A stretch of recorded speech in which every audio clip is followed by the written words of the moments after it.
The words fascism and fascist is heavily stigmatized because of the events of World War II, primarily due to the Axis power of Germany's reported activities during the war. In today's history classes, fascism is watered down to Germany in World War II, completely confusing what core Italian fascism is by its founding father Benito Mussolini with the National Socialism invented by Adolf Hitler. This is dangerous because the lines between regular fascism and other ideologies have been blurred to the point that regular fascism is just rebranded as National Socialism or insert right-wing ideology just because of the grinded down history taught in today's schools cannot teach basic definitions of what ideologies believe in. In today's video, I wish to abolish this myth that all fascism is Nazism or all right-wing forms of political view is Nazism. A short disclaimer that this video is only for educational purposes. Keep that in mind.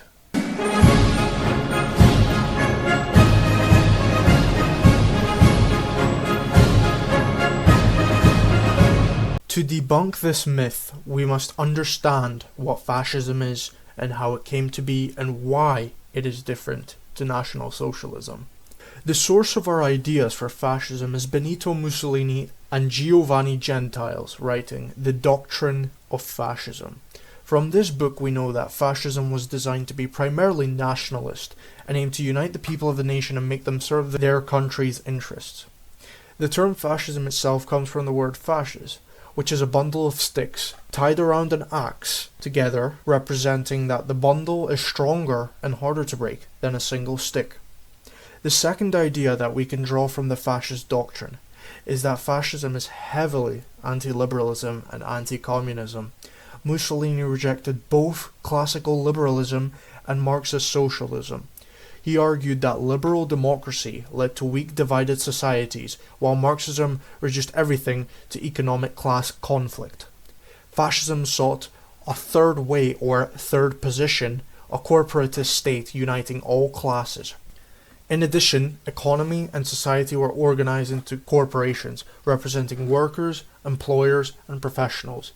The idea was to overcome class conflict by bringing labor and capital under the state supervision to work towards common national goals.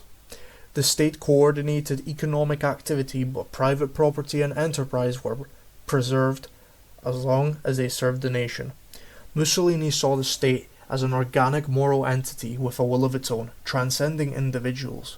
One of his famous lines was, "Everything in the state, nothing outside the state, nothing against the state." Democracy based on pluralism or majority rule was rejected. Instead, leadership was concentrated in a single guiding authority, the Fascist Party and its leader. Knowing what core fascism believes, let's look at how National Socialism differs from this and why it has given itself and other forms of fascism a bad reputation just by the word itself. Firstly, Hitler's National Socialism was based on Mussolini's fascism, with the same values but a few of his own added on. National Socialism focuses on almost exclusively on ethnic purity as a foundation for the nation, instead of existing borders or anyone within the nation. Anti-Semitism was central in National Socialism, and the idea of Lebensraum, living space for the German/Aryans in the East. National Socialist Germany had many racial laws, especially directed against Jewish people. Economically, National Socialism was only so slightly different to Benito Mussolini's fascism. National Socialism kept private property too, but subordinated all economic policy to racial and war aims. War economy and self-sufficiency became priorities to separate itself from what Hitler claimed to be Jewish-owned banking, tying into anti-Semitism of the National Socialist ideology. There is a very clear reason as to why National Socialism stained the name of all forms of fascism, due to the immoral and racial aspect of the laws in National Socialism having gone down as very controversial and seen as terribly wrong by pretty much all of the world who can consume historical texts.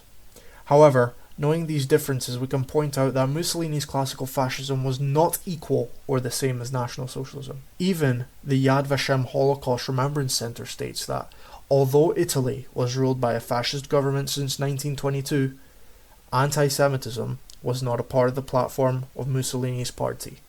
Jews were granted an equal status in the fascist state, and until the mid-1930s, Mussolini publicly criticized racial policies in Germany and supported by Italy's Jews.